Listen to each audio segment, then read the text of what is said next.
Rising Strong by Brené Brown. Dr. Brené Brown, a research professor at the University of Houston, has spent the past 2 decades studying courage, vulnerability, shame, and empathy, and is the author of 5 #1 New York Times bestsellers.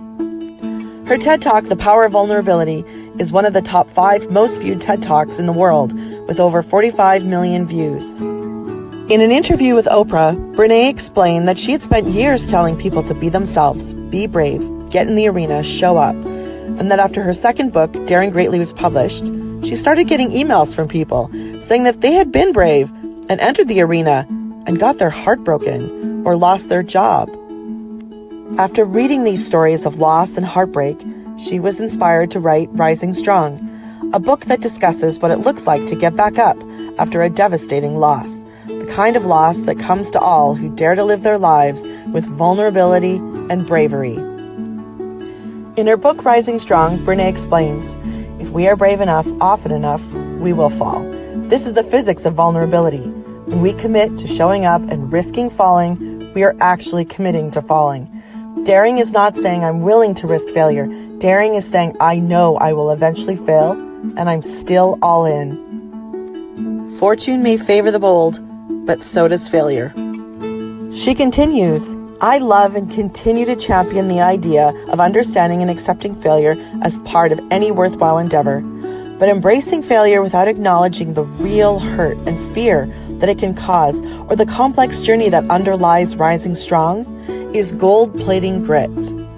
To strip failure of its real emotional consequences is to scrub the concepts of grit and resilience of the very qualities that make them both so important. Qualities such as toughness, doggedness, and perseverance.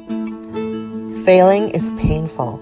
Heartbreak knocks the wind out of you, and the feelings of loss and longing can make getting out of bed a monumental task. Learning to trust and lean in to love again can feel impossible. If we care enough and dare enough, we will experience disappointment. And in those moments when disappointment is washing over us and we're desperately trying to get our heads and hearts around what is or is not going to be, the death of our expectations can be painful beyond measure. The truth is that falling hurts. The dare is to keep being brave and to feel your way back up. Rising Strong outlines 3 stages of the Rising Strong process. The first stage is the reckoning, walking into our story. She explains that reckoning means to recognize emotion and get curious about our feelings and how they connect with the way we think and behave. In navigation, the term reckoning, as in dead reckoning, is the process of calculating where you are. To do that, you have to know where you've been and what factors influenced how you got to where you now are. Without reckoning, you can't chart a future course. The second stage is the rumble, owning our story.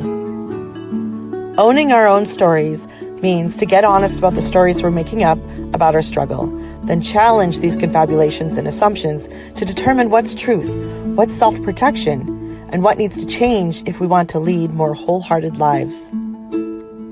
Owning our stories means reckoning with our feelings and rumbling with our dark emotions, our fear, anger, aggression, shame, and blame. This isn't easy, but the alternative, denying our stories and disengaging from emotion, means choosing to live our entire lives in the dark. When we decide to own our own stories and live our truth, we bring our light to the darkness. The third stage she outlines is the revolution. To engage in the revolution means to write a new ending to our story based on the key learnings from our rumble and use this new, braver story to change how we engage with the world and to ultimately transform the way we live, love, parent, and lead. If we're going to put ourselves out there in love with our whole hearts, we're going to experience heartbreak. If we're going to try new, innovative things, we're going to fail. If we're going to risk caring and engaging, we're going to experience disappointment. If we can learn how to feel our way through these experiences and own our stories of struggle, we can write our own brave endings.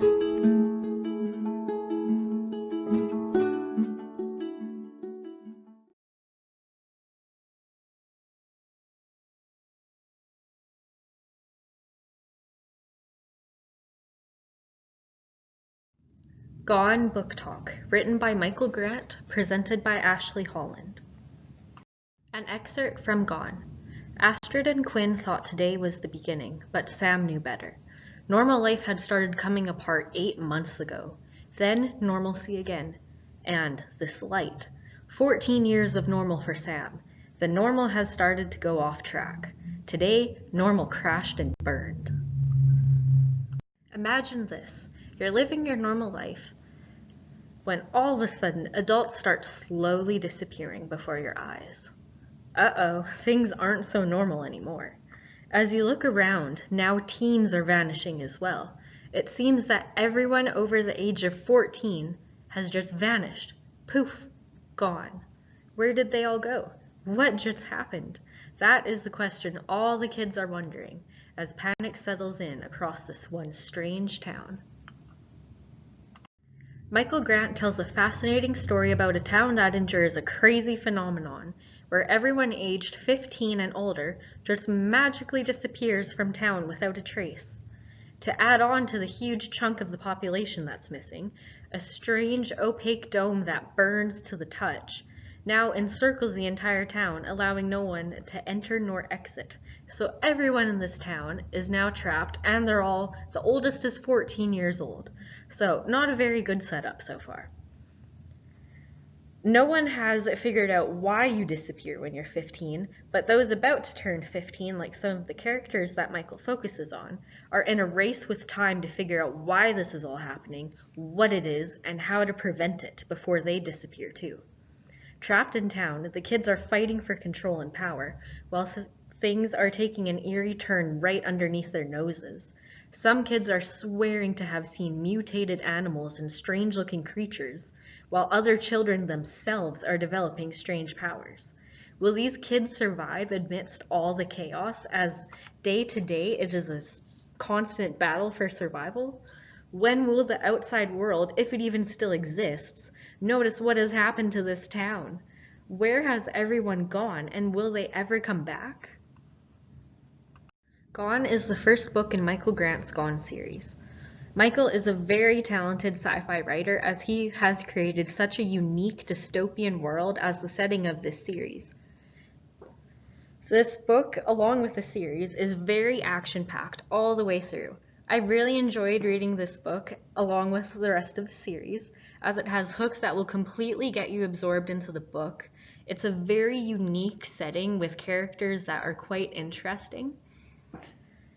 And as a reader, you get to experience what happens to each of these characters from the third-person perspective.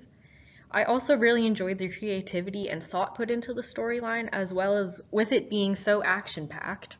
It also shows how young kids deal with this kind of situation, being in a place of no adult supervision, no one telling them what to do. How do they survive?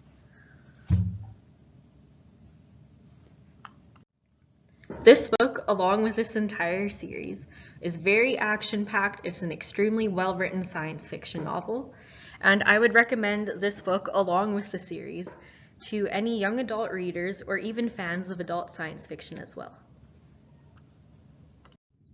Other books or authors that are similar to Gone and Michael Grant are the Maze Runner series written by James Dashner, The Fifth Wave written by Rick Yancey, Uglies written by Scott Westerfeld, along with many, many more.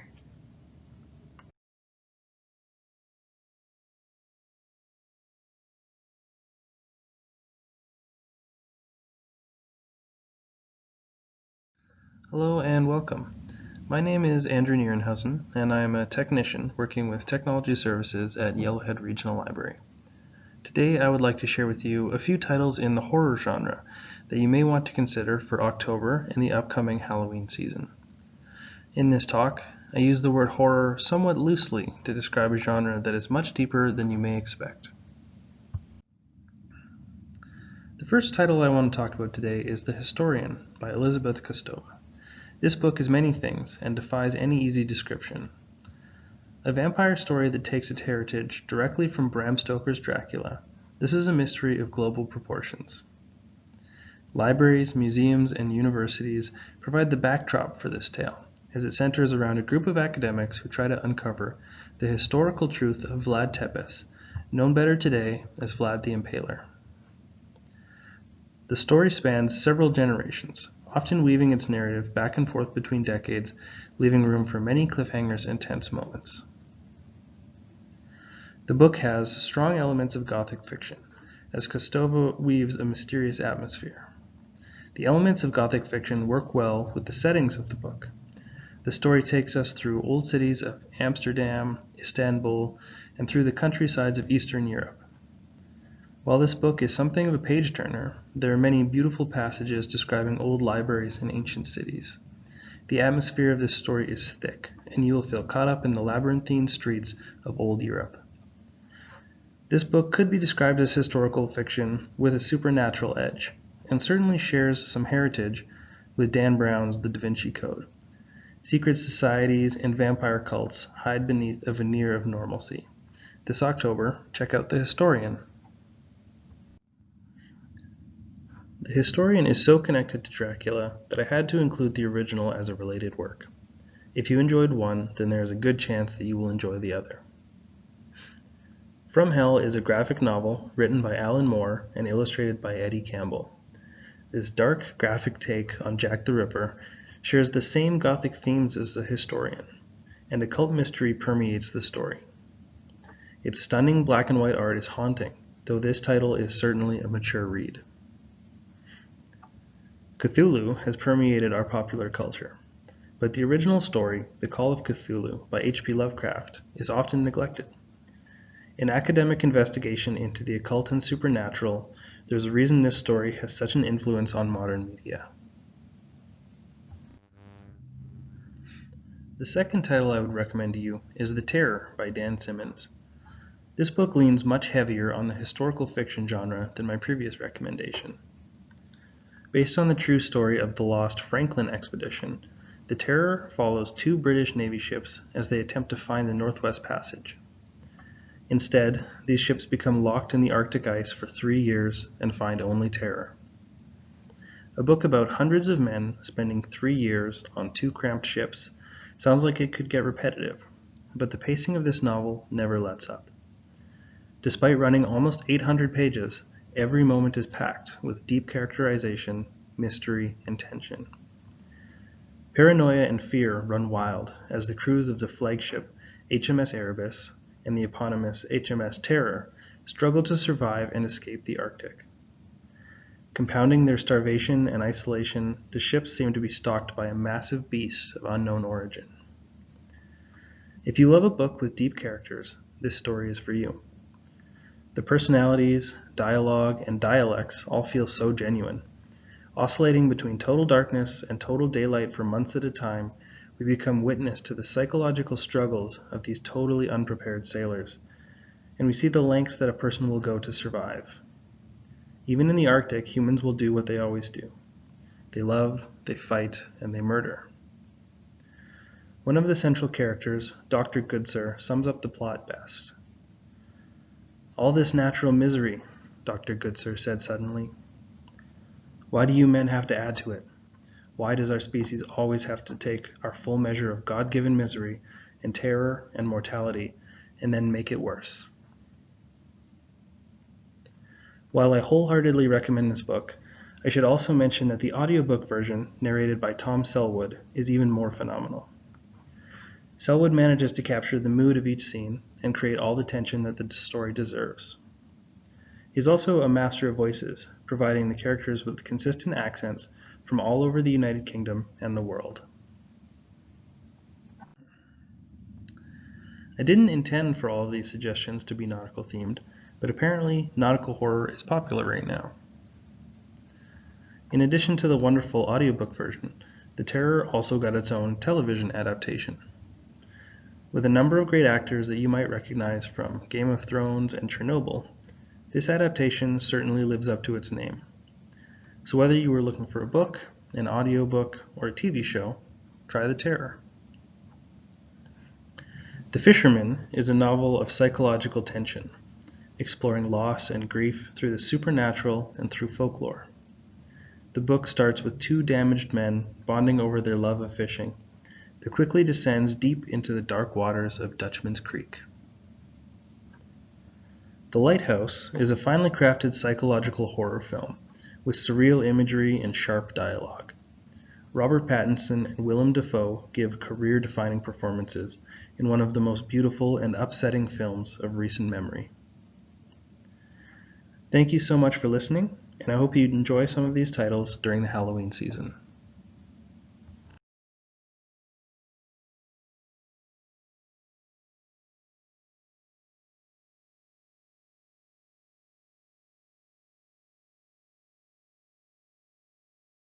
Elsewhere Book Talk, written by Gabrielle Zevin, presented by Ashley Holland.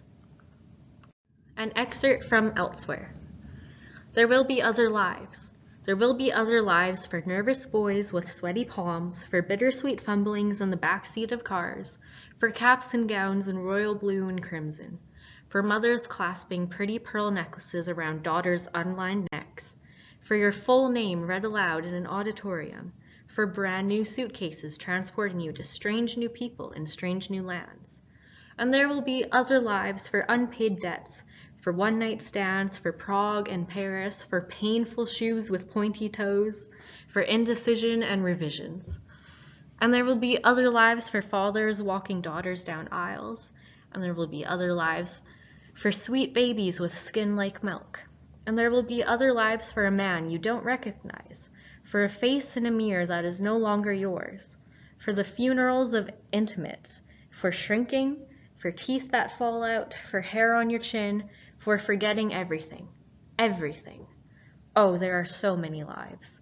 How we wish we could live them concurrently instead of one by one by one. We could select the best pieces of each, stringing them together like a strand of pearls. But that's not how it works. A human's life is a beautiful mess. One day you wake up, not knowing where you are. Something doesn't feel right as you begin to recall your last moments and think you may be dead. How could you be dead? Where are you? Those are the problems the main character of the novel Elsewhere is about to face. Elsewhere is a fantasy novel about life after death and where you go when you die. Gabrielle Zevin develops a story following a young girl's journey into the afterlife, what after-life lessons she encounters there, and how she makes peace with the fact that, well, her life is over. One day, a 15-year-old girl wakes up in a ship's cabin, not knowing where she is or how she got there. Docking at an island named Elsewhere, she discovers that this is the place that people go once they die, as she meets her grandma, who she has never met before, on the island. No illnesses or disease, Elsewhere is like a serene paradise. Although many aspects of life are still the same on Elsewhere as it was on Earth, things work just a little bit differently, almost backwards. She learns that you still do age in the afterlife, just this time the aging process is reversed, so all the residents of Elsewhere get younger instead of older, and once you reach the grand old age of 7, you have a chance to be reborn. Unhappy that she can't move forward with her life, this girl tries to find a way to contact her loved ones back on Earth, but discovers that it has dire consequences. Trying to adjust to her new life, will this girl manage to find peace with losses she has had to face?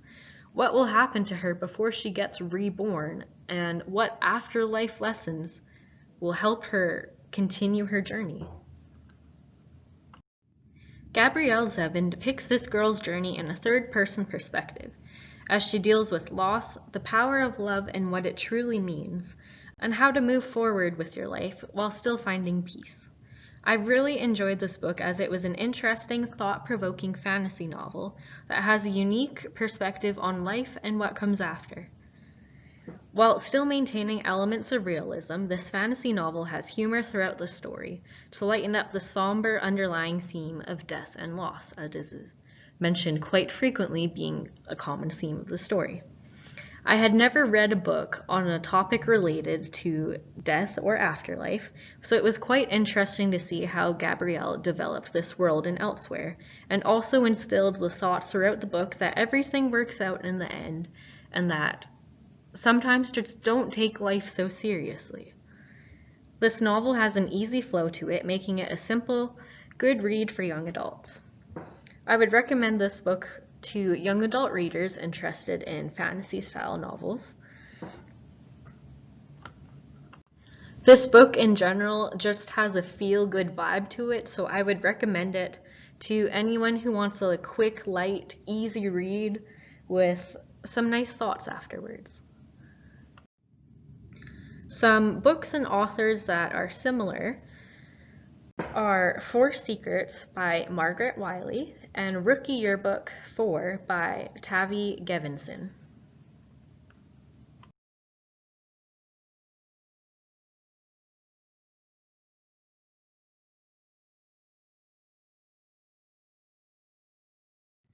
Hello, my name is Janet Killips and I work in collection development and resource sharing at YRL. I am here to discuss 3 of the books that I read this summer. The first 2 were chosen as a response to the outrage surrounding the death of George Floyd. They are also books that were written by Black authors about Black issues in Black communities. They fulfill the Own Voices idea discussed in Lena Kelly's Diversity in Libraries webinar. The other reason I chose the first book is a response to a journal article I read suggesting the education system needs to become more inclusive and less racist regarding materials taught to students. The book mentioned was To Kill a Mockingbird, and the suggested replacement was The Hate You Give by Angie Thomas. I was aware of this book, but had never been compelled to read it before. The Hate You Give is Angie Thomas's debut novel and was quite a success. It has won many awards, including the YRCA Intermediate Level Award for 2020. It is not difficult to see why it has become such a favorite and why it was adapted into a movie in 2019. This story is told from the perspective of a Black teenager who lives in a Black community but attends a school outside of her community. She and her family deal daily with the issues of racism and racial disparity, especially when a close friend of hers is killed by a police officer. She starts to question just how much racism she experiences and what she can do about it. This book exposes racism in both the Black and white communities. It is a YA book that is appropriate for mature juvenile readers through to adults. It would be a good book for a parent-teen book club or discussion group, providing many points for discussion. It should be noted there's quite a lot of swearing in the book. While swearing is not unusual for teenagers, it's good to be aware of it if it is an issue. If you have not taken the time to read this book, I recommend it. Getting outside of our own experience helps to expand our understanding of the lives of others. 2 of the many read-alikes for The Hate You Give include This Is My America by Kim Johnson and The Black Kids by Christina Hammonds Reed. Both books are published in 2020 and both deal with Black teenage girls trying to navigate the racism that severely impacts their lives. My second book is So You Want to Talk About Race by Ijeoma Oluo. This is a non-fiction book exploring what it is like to live as a person of color in America today. It is not an easy read because it is hard to believe that you might have an issue with race. The author discusses many issues that can challenge that belief, and while this is the opinion of one person, the author has done her work to provide examples of the issues she discusses, and she talks about how they have impacted her and many others. Her goal is not to shame you, but to provide awareness so you can become an ally in the fight against racism. This book is worth rereading later to reflect on changes in your perspective and what more you can do. This would be great for a group read and for a group discussion, but people need to be open to the idea that they may need to refine some of their well-meaning but racist thoughts. The 2 books I am recommending to read if you liked this one include Until We Are Free, Reflections on Black Lives Matter in Canada, and Between the World and Me by Ta-Nehisi Coates. Both books discuss different perspectives of life as a person of color, but broaden the perspectives of these issues and what solutions could potentially look like. After those books, I needed to read something less serious. I came across Annette Marie's books while doing some collection development work in Overdrive. A new-to-me author, she is an Alberta native who has published many YA books, often focusing on paranormal fiction with some romance thrown in. Taming Demons for Beginners is the first in her Guild Codex Demonized series. This was a light, fast read in the urban fantasy paranormal fiction genre. Set in a fictionalized version of Vancouver, this book chronicles the development of the main character from a scared orphan unable to stand up for herself to an outcast sorceress commanding a rare and powerful demon. Her life is forever changed and the reader is brought along for the adventure. There is an element of romance in this series, but it is very subtle, giving the book appeal to many readers of urban fantasy who do not want graphic sex scenes. Taming Demons for Beginners is appropriate for YA and adult readers. Currently, Track only has copies of this title in e-audiobook format through Overdrive. The read-alikes I chose for this book include the first book from Annette Marie's Guild Codex Spellbound series, Three Mages and a Margarita. This is a humorous account of a young woman's unintentional interaction with magic when she takes a job as a bartender for a secret society. Again, this is a light, quick read that has appeal for both YA and adult readers. The other read-alike is The Voodoo Killings by Christy Cherish. This book is the first in her Kincaid Strange series, set in a fictionalized Seattle and brings zombies into the paranormal mix. The setting is quite imaginative and the characters are well thought out. With humor, Christy Cherish spins a tale that left me wanting to know more about Kincaid Strange's life and the Seattle underground she has access to. Fortunately, there are at least 2 more books in this series.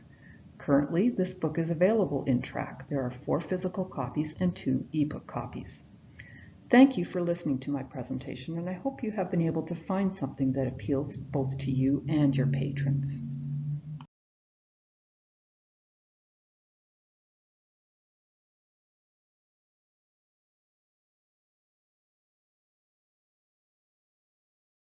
Behind Closed Doors Book Talk. Written by B.A. Paris, presented by Ashley Holland. An excerpt from Behind Closed Doors. You could be, I tell him. You could be if you really wanted to be. You could get help, Jack. I know you could. He grins at my outburst. The trouble is, I don't want help. I like who I am. I like it very much indeed. And I'll like it even better when in 75 days' time, when Millie comes to live with us. It's a shame we won't be going to see her tomorrow. I'm almost beginning to miss her. Behind Closed Doors is a dangerous psychological thriller. What would you do if you were blindsided by love, only to realize that the man you thought you knew is someone completely different? How would you survive, alone in the world with no access to anyone else? Would you be able to escape a picture-perfect life that is anything but? Reading this book was an incredibly suspenseful journey. It takes you along the ride of a woman who is deceived by a man she thought she knew and loved. I really enjoyed how B.A. Paris used the narration style of alternating between past and present events in the story, all told from the perspective of Grace. This gives the readers a chance to get a backstory of how things went from a seemingly perfect love story and perfect man to the dangerous facade that it now is. Her novels will keep readers addicted even after the last page, as the characters are cleverly written, showing readers a glimpse of what life could be like marrying the man who is not who he seemed. B.A. Paris has a talented way of completely immersing the reader into the characters in the storyline, as I sympathized with Grace, felt her need to be heard and to be believed. Full of suspenseful drama and elements of psychological terror, I highly recommend this novel to any readers who enjoy a well-read thriller. Other novels or authors B.A. Paris is similar to are The Couple Next Door by Shari Lapina, Before I Go to Sleep by S.J. Watson, The Woman in the Window by A.J. Finn, The Silent Patient by Alex Micheladas, and many more.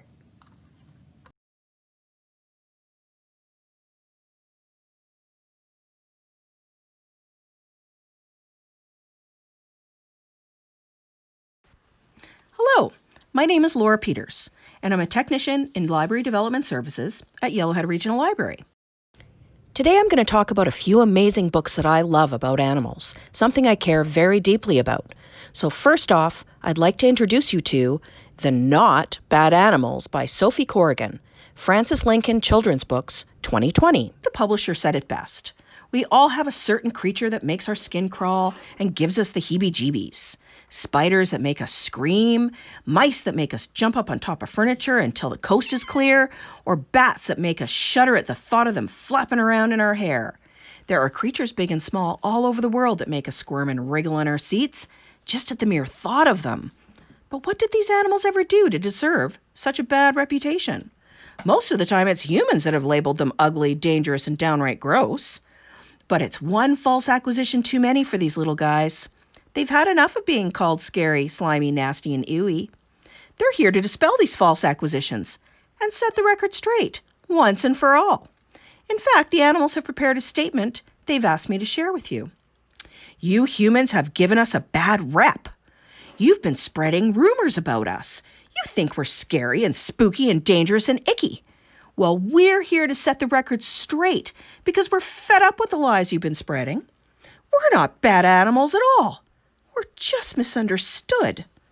With laugh-out-loud illustrations from the immensely talented Sophie Corrigan, uncover the truth behind the animal and learn all about how each creature plays an important role in our world.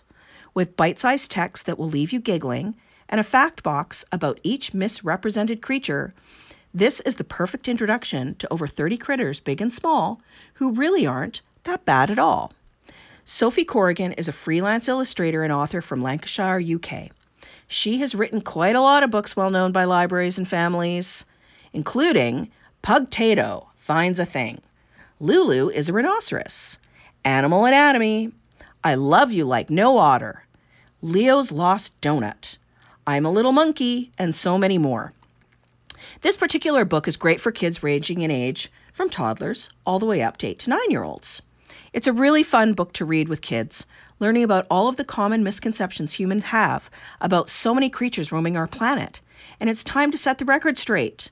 So please support your local and global and creepy and gross and highly misunderstood creatures by sharing this book and making it part of your collection. Next, let me introduce you to one of my heroes' newest projects, Hey Little Rockabye, a lullaby for pet adoption written by Buffy St. Marie, illustrated by Ben Hodson, published by Greystone Books, 2020. It should come as no surprise to anyone that iconic Canadian Cree singer-songwriter Buffy St. Marie is known as a songwriting and performing legend, but is also known globally for her activism. She has combined her love of animals, activism, songwriting, and storytelling talents in this book. Hey Little Rockabye is a lullaby that she wrote, and the focus of a new picture book that celebrates pet adoption. In this tender and lovely picture book, a puppy is looking for someone to love him. Throughout the story, the reader will ask themselves, will the girl convince her parents to let her keep the little dog? The little girl just can't stop thinking about the puppy.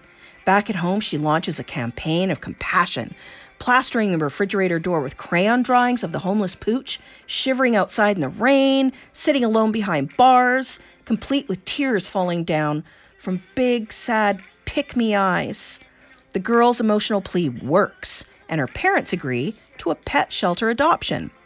Buffy St. Marie has always used her songwriting talents, putting the songs to work, as she's been quoted in saying, and like her other lyrics, Hey Little Rockabye shares an important message about finding love and acceptance. This story comes to life with adorable illustrations by Ben Hodson and shares a message of friendship, compassion, and a love for animals. With the release of the first ever recording to coincide with the publication of the book, Hey Little Rockabye can now be read or sung by old and young alike for years to come. In fact, it's playing right now. The song is available on most streaming sites, including Spotify, Apple Music, Google Play, Amazon Music, and Deezer. At the end of the book, the author shares a photo album, Buffy and Her Animals, complete with images of her Siamese cat named Anderson Cooper, and he really does look like Anderson Cooper, and her goats, Captain Kidd and Lola. The author's note suggests readers personalize the lines of the book and song for their own individual pets. This book shares the message about saving the lives of shelter animals and how animals are also a part of what we all know as family. It also reinforces the message shared by anyone in animal rescue: adopt, don't shop. Lastly, I couldn't possibly recommend my favorite books for kids about animals without mentioning The Catman from Aleppo by Kareem Shamsi Basha and Irene Latham, illustrated by Yuko Shimizu, published by G.P. Putnam Sons, Books for Young Readers 2020. Kirkus Review states, a beautifully told and illustrated story that offers a unique perspective on both war and humanity. When the war comes to Syria, many flee, but Allah stays in his beautiful city Aleppo, where he continues to work as an ambulance driver and paramedic, helping the wounded to safety. I first became familiar with this amazing man's story years ago, watching the war in Aleppo, Syria unfold, devastating the lives of so many people, but also for the animals left behind as people fled the danger and violence. Social media was where I first found Mohammed Allah Al-Jalil. He has become known not only for his humanitarian efforts, staying behind in Aleppo to rescue people from the scariest of situations, pulling people from the rubble after bombings, and as a paramedic later taking the injured to hospital or treatment centers. But Allah has also become known internationally for his love of the animals left behind in Aleppo, particularly for the lengths he goes to feed and care for the cats left to fend for themselves. If you want to learn more about this truly inspiring story of a man who lives to help others, look no further than this beautifully written and illustrated book for children to witness and share the compassion of Allah in Aleppo and all of the children and creatures he works so hard to save and care for.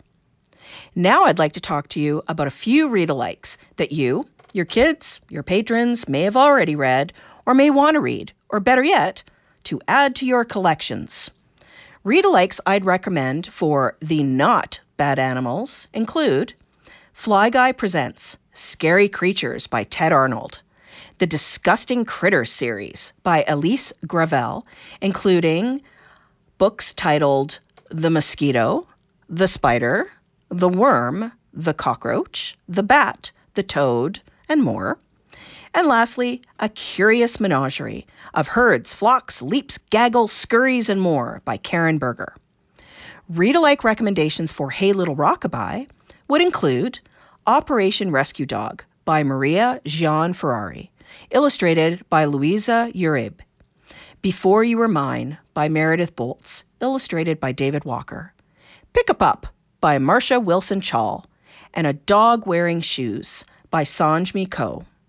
And lastly, read-alikes for the Catman from Aleppo include I Am Jane Goodall by Brad Meltzer, Raju, the Elephant Who Cried by Shasta Rose, illustrated by Helena Cravel, and Jasper's Story, Saving Moon Bears by Jill Robertson and Mark Beckhoff, and illustrated by Gisbert van Frankenhuizen. My apologies for butchering quite possibly all of those names. I hope you enjoyed my book talk today and learned something fun and important about compassion for animals while learning that we can all love and admire and respect all of the animals, even the scary ones. And always remember, adopt, don't shop. Thank you. Have a great day.